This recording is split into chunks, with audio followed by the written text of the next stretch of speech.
আরেক ভাই বলছে না মাকে আমি রাখবো। দোনো ভাই ঝগড়া করছে মাকে ঘরে রাখার জন্য।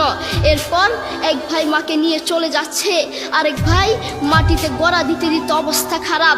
সৌদি আরবে আদালত হয় মা বাবাকে ঘরে রাখার জন্য, আর আমাদের দেশে আদালত হয় মা বাবাকে ঘর থেকে বের করার জন্য, ঠিক কিনা? যুবক, তোমাকেই বলছি, তোমার বন্ধু তোমার আপন নয়, তোমার বউ তোমার আপন নয়, তোমার শ্বশুর শাশুড়ি তোমার আপন নয়। এই পৃথিবীর বুকে আপন হলো তোমার মা এবং তোমার বাবা। করোনা আসার পরে প্রমাণ করে দিয়েছে কে আপন। এক মেয়ে তার মাকে ফোন করে বলছে, মা আমার স্বামীর করোনা হয়েছে। মা বললেন সাবধান, তার কাছে যাবি না, আমি সকালে সিএনজি পাঠিয়ে দিব, তুই টপ করে সিএনজিতে উঠে যাবি। এটার নাম দুনিয়া, এটার নাম দুনিয়া। করোনা হওয়ার পরে বন্ধু বন্ধুর কাছে যায় নাই, করোনা হওয়ার পরে শ্বশুর শাশুড়ির কাছে যায় নাই, করোনা হওয়ার পরে স্বামী স্ত্রীর কাছে যায় নাই, কিন্তু করোনা হওয়ার পরে এখনো ইতিহাস আছে মা তার ছেলেকে গিয়ে চুমু খেয়েছে।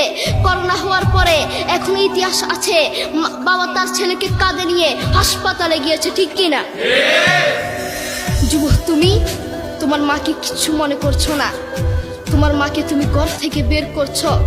ছেলে বিদেশ থেকে এসেছে, এসে শ্বশুর বাড়িতে গিয়েছে, তারা তাকে উল্টাপাল্টা বুঝিয়েছে।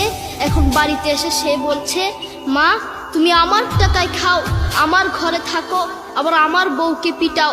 এই কথা শোনার পরে কি কোনো মার কলিজা আছে?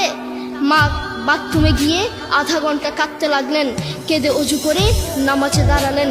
নামাজ পড়ে আল্লাহর কাছে বলতে লাগলেন, আল্লাহ তুমি আমার মার উপর রাগ করিও না, আমার ছেলের উপর রাগ করিও না, ও ভুল করেছে, তুমি আমার ছেলের উপর রাগ করিও না, আমি আমার ছেলেকে বুঝাবো। এরপর মা গিয়ে ছেলেকে বুঝাচ্ছেন, বলছেন বাবা তুমি আমাকে বের করে দিবা, সমস্যা নেই, তুমি আমাকে বের করে দিও, কিন্তু আমার একটা স্বপ্ন আছে।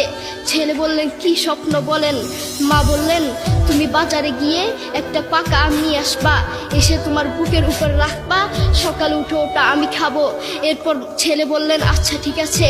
ছেলে বাজারে গিয়ে একটা পাকা আম নিয়ে আসলো, এসে বুকের উপরে রাখলো। 5 মিনিট না যেতেই সেই আম পিঠের নিচে পড়ে চ্যাপ্টা হয়ে গিয়েছে। এরপর ছেলে মাকে বললেন, মা তুমি কি সকালে উঠে আমটা খাবে? ওটা 5 মিনিট না যেতেই পিঠের নিচে পড়ে চ্যাপ্টা হয়ে গিয়েছে। এরপর মা চোখের পানি ছেড়ে বলল, বাবা আমি আসলে তোকে খাওয়ার জন্য বলি নাই, আমি আম খাওয়ার জন্য বলি নাই, আমি তোমাকে বুঝার জন্য বলেছি। তুমি আজ একটা রাত এই আমটা রাখতে পারো নাই, আমটা বুকের উপর রাখতে পারো নাই, আর আমি সেই তোমার দুঃখিনী মা যে 1 বছর 2 বছর নয় 3 বছর নয় পাক্কা 5টা বছর এভাবে তোমাকে রেখেছি। আমিও যদি তোমার মতো এভাবে ঘুমাতাম, তুমিও তো আমার পিঠের নিচে পড়ে চ্যাপ্টা হয়ে যেতা। এরপর ছেলে চোখের পানি ছেড়ে বলল, মা আসলে আমি বুঝতে পারি নাই তুমি কি জিনিস।